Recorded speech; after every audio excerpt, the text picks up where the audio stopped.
Alrighty, picking up part two. Part two. Now we're gonna speak only in Japanese. Only? No, I'm just kidding. I'm just kidding. But yeah, I have a lot of questions to ask, and I just kind of I've been kind of pestering you for a month or so, like, hey, when can you meet? When can you meet?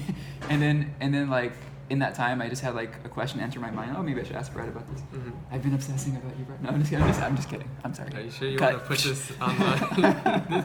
I'm just kidding. This is getting creepy. Okay, but seriously speaking, so you're the first American to pass the Kanji Kente level 1, okay. I believe, right?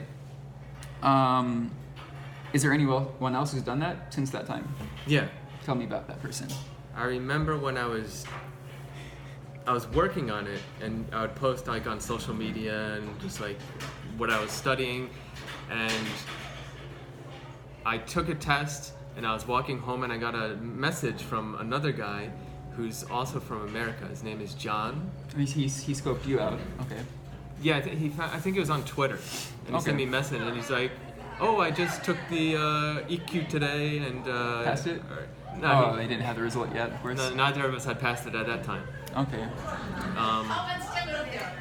And yeah, so I got in contact with him. Yep. And I want to say he's from Minnesota or Wisconsin. He can correct you later.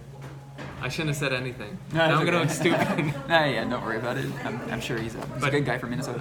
But he's also from America, and we studied together a couple of times. Like, he came down to Hamamatsu and we studied there. Cool. And I went up to Tokyo area, and there's actually a study group run by Japanese people for people specifically trying to pass level 1 of the Kanji Kente. Yeah. And we joined that. So there's one guy who's done it. So yeah. He got it after you, though, right? You're the first? I you like labor on that point. Yeah, well, you both did it. You're both pretty. Well, what amazing. happened was, I think at that time it was me and him were trying to get it. There was another guy. I want to know his name. It's okay if you remember, but somebody else is going after it right now.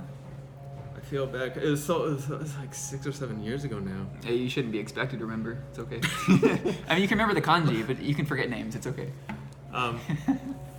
But anyway, the Kanji Kente people did like this sort of interview with the three of us who were trying to get level 1. Okay, cool. And right before the interview happened in the winter, I was able to pass level 1, which was nice.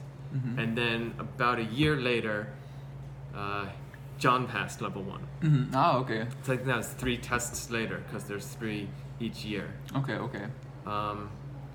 And there seems to be a few people trying at the moment, because usually when you get up into pre-1, you can join this network of people studying kanji. Good. And then it's easy to sort of mingle with all these other people who are studying for pre-1 and 1. Yep. So then everybody sort of knows everybody else. Yep.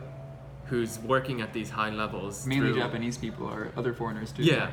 So when another foreigner kind of enters that zone, everybody sort of knows about it. Yeah. So there's a few other people who are around the pre-1 level. Yeah. But I don't think there's been a third person who has gotten. I think it'll happen more and more as people come to Japan. It's kind of like the Japanese Nihoncha instructor, the certified Japanese instructor test. It's like there are maybe across Japan 3,000 people who hold that, among which 7 or 8 are foreigners. Oh. So I'm sure it's kind of like that. Not as hard though. Well, once you're in the community, you're kind of well known as. I'm sure it's super hard in maybe a different way. Like I don't know anything about Ocha. Yeah. Alrighty. So that's great. So, but also you got into art to spread kanji. Mm-hmm. You have your own books published. They're probably on sale at the Hamamatsu bookstore or something. Yeah. And you're on YouTube talking about kanji. So what is your kanji's your life work? What are you doing? Well, yeah. So I have a couple books out. Basically, the most recent ones are with this company J Research, who does like educational materials, and one is a beginner's book for hiragana and katakana, and one is a beginner's book for kanji. And what's the title? Let's Explore Hiragana and Katakana. Yeah. And the other one is Let's Explore Kanji. Yeah. So you can get them pretty much anywhere. Okay. I think at bookstores or go on Amazon. I think they're available on Amazon. Okay. I mean, I know they're available on Amazon. Yeah. If you're interested in kanji or hiragana, my mom's interested in picking up Japanese, so Mom, you should check out Bret's books. I'll send you the link later. Yeah. Also, a cool thing about them is they come with a free downloadable audio, so you can listen. Is it you speaking? No, it's not. Not me. It's not I don't want to buy it. I'm just kidding. I've been working a lot on pitch and accent stuff, but it's someone who's much better at that than me. Okay. So a native person. We'll get into the speaking stuff too. Oh yeah. So they read. So each hiragana comes with some vocabulary that begins with that uses. Speaking of which, I'm sorry to interrupt. Yeah. Which book did you begin to study Japanese just in your life? For me, it was Genki. Genki 1, then Genki 2. But in Japanese, they had yokoso. In college, they had yokoso, a text. And then after that, I was like, this is boring. And then I got into Genki, and then it was fun. I actually tried to search this recently because I used the very, very, very first book I used. It was called something like Beginner Japanese or what's another word? Japanese for busy people? No.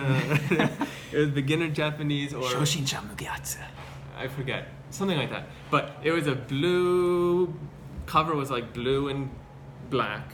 Okay. And I remember I used that in high school just on my own to learn hiragana and katakana. I just flipped through and How old were you? 16, 17? Hiragana and katakana? I was about that age. Yeah, 16, 17. Just wrote them all down and learned them, right? Yeah. Yeah. Just wrote them over and over again. I can't remember the name of the book though. I actually was trying to search it up because there was like a thread I think on Twitter about.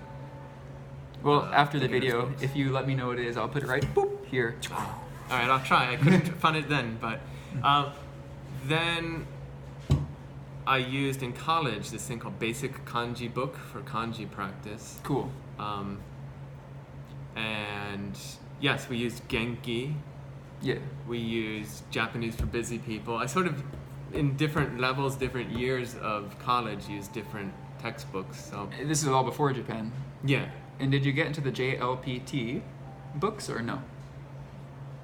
I did when I got to Japan. I got one, but I have a feeling this is going to take a lot of videos. I didn't like it. I found it much more effective to do a lot of reading. I didn't really like the textbook for the JLPT, so I can't recommend a good JLPT textbook. Right. I just read a lot of books and just sort of brute forced. Yeah. Okay, but for me, it was kind of a thing to hold on to have stable study with was the JLPT textbooks, and that could be any one that you find at the bookstore. Just learn words and get used to seeing Japanese and reading it. However, after JLPT 2, I was studying level 1, JLPT N1, and I started reading books. I started reading Harry Potter and a bunch. Like I said, just brute force your way into did that in college. Oh, you read Harry Potter in college a little bit in Japanese? Yeah, that was actually I think it was 3rd or 4th year. There's no one else left in the Japanese class. Okay, I made it to book 5 of Harry Potter in Japanese. Oh wow! Yeah, but then I was like kids, you know. It was just me and the teacher basically reading Harry Potter together. That's when I read it. But. That's awesome. Harry Potter it was so fun to read in Japanese. Like Japanese people say that the translation's too direct. It's a Western translated book, but I was like, "Why are you kidding me? It's just amazing." Actually, it might be magical even to go back and check it out because that was so long ago. Yeah. I couldn't, I didn't have it was harder knowledge and the nuance to really know if it was too direct or not. It would be interesting to look at it now. When I read books in Japanese, I understand what's happening, but if I don't, I just kind of ignore it and keep going. It just takes too much time to stop and dissect. Yeah. That's not a bad idea. Usually, like, they say a good study method is don't look up every single word you come across. It gets boring, takes time. Yeah. You can write it down and then come back to it after you finish your reading. Okay, and see where you progress, how much you've progressed. Or I mean, check the meaning afterwards instead of stopping every time. Right. You just say, oh, I don't know what that is. I'll come back to it after I finish. Right, exactly. And check the meaning and get the details. But I'm sorry. Okay, we're about 10 minutes, so I'm going to cut off here. Okay. I have a list of questions, but let me just reevaluate where we are and see which ones I should ask. So see you at part 3. Bye-bye. Bye-bye.